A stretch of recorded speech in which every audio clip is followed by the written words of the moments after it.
Nah, itu beberapa gerakan relaksasi ala Cece buat nenangin hati dan pikiran ibu hamil yang cemas ya, karena di usia kandungan sudah menginjak 8 bulan 2 minggu itu kan butuh ekstra berpikir, ekstra berjuang buat ntar persalinannya baby ya, biar lancar gitu kan. Dan jangan lupa berdoa.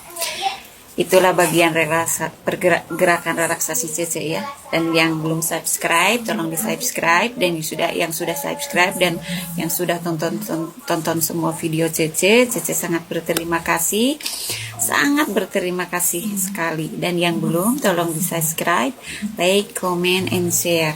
Dan jangan lupa ya tekan tombol loncengnya. Dan jangan lupa diisi di kolom komentar. Siapa tahu bermanfaat ya di gerakan relaksasi ala Cece. Kenapa? Karena ibu hamil yang sudah hamil besar itu mengalami fase yang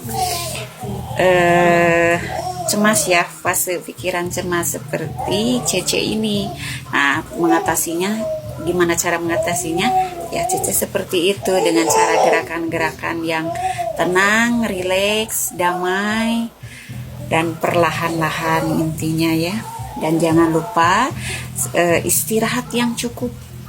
Ibu hamil kan biasanya ya kalau udah hamil tua itu susah tidur, paling susah tidur, miring kanan salah, miring kiri salah. Nah, jadi harus dibutuhkan ekstra istirahat. Jangan lupa ekstra istirahat, makanan yang bergizi, asupan yang bergizi, dan jangan lupa happy. Bye bye.